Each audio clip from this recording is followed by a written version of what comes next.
America నాశనం ఏంటంటే ప్రపంచాన్ని ఈ దేశాలు నాశనం చేస్తాయి. ఇప్పుడు అమెరికాని బ్లాక్మెయిల్ చేసినోడు రేపు పొద్దున నన్ను బ్లాక్మెయిల్ చేయడం ఏంది? పక్కన పాకిస్తాన్ మోడీ లేకపోతే మనల్ని ఎన్నిసార్లు బ్లాక్మెయిల్ చేసింది. ఈవెన్ మోడీ వచ్చాక కూడా లేడీస్ బొట్టు తెరిపేసేసాను, నీకు దమ్ముంటే ఏం పిక్కుంటారు పిక్కోండి అని చెప్పలేదా? పాల్గాంలో అంత ఒళ్ళు కొలుపు ఉంటుంది, వాళ్ళకి బొలుపు ఎక్కువ ఉంటుంది. మతరాజ్యాల స్థాపన కోసం ఎంతకైనా దిగజారుతారు వాళ్ళు. అలాంటి వాళ్ళు ప్రపంచం మీద పడితే ప్రపంచం అంతా ఏమైపోతుంది? సర్వనాశనం అయిపోతుంది బేసిక్గా. అంటే ఇరాన్ షరతులు పెట్టిందా పెట్టలేదా? ఇరాన్ పెట్టింది, అమెరికా పెట్టిందండి. ఈ రెండింటి మధ్యన అనుసంధానం కుదరాల. ఇరాన్ పెట్టే షరతులు అమెరికా ఒప్పుకుంటుందా, అమెరికా పెట్టే షరతులు ఇరాన్ ఒప్పుకుంటుందా? ఇద్దరవి కొన్ని తగ్గాలి.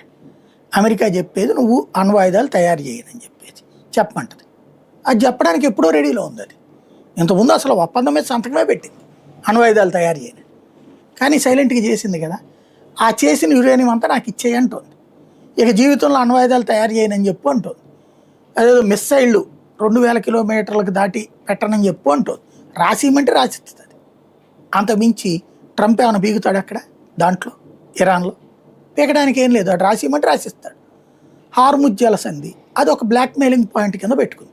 హార్ముజ్ జలసంధిని మేము చందాలు వసూలు చేసుకుంటాం, మీరు జోలికి రావడానికి వీల్లేదు అంటది. లేదు అది దాని జోలికి వెళ్ళబాకని అమెరికా అంటది. చర్చ అటుకు తీసుకెళ్ళి ఇటు డైవర్ట్ చేసేస్తుంది తెలివిగా ఇరాన్.